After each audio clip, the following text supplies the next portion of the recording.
51 Mr. Manipur Contest 2017.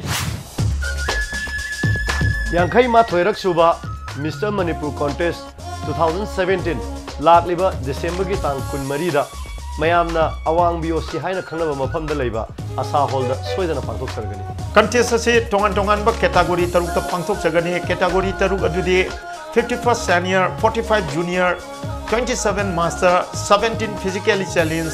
Second woman bodybuilding, second man physics. Competition asigi overall senior winner da TVS Apache bike prize oina pijagani. Junior overall winner gina TVS Victor bike pijagani. Tongan ba weight category gisu sale gi mana thamjari.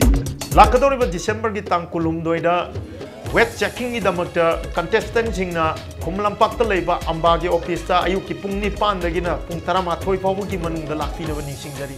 Competition asigi form Mapal Kangjebung gate number 1 da leiba amba gi office tagi chatliba December gi tang 8 dagi tang 13 fawbu gi manungda form lauba amadi isin bayagani. Mr. Manipur contest ta khwai pum namang na lengdirak mapung phaba contest ma oi hanbi wadana amba gi muhut sillaga khwai pum nam ki mafam na ningsingjari. Mayam sungsoi soidana lakpiyu ai samak sungai jaramgi. Yankai Mathoirak Suba Mr. Manipur Contest soidana saruk yabiyu mityeng tabiyu amadi nungaibiyu. Hakchang phaba tinjang kaijang daba khunai ama semnabagi pandamda pangthok chariba Yankai Mathoirak Suba Mr. Manipur 2017 asida miam punna lakpiduna mieng tabina ba All Manipur Bodybuilding and Fitness Association gi maikai degi nulukna ningsingjari.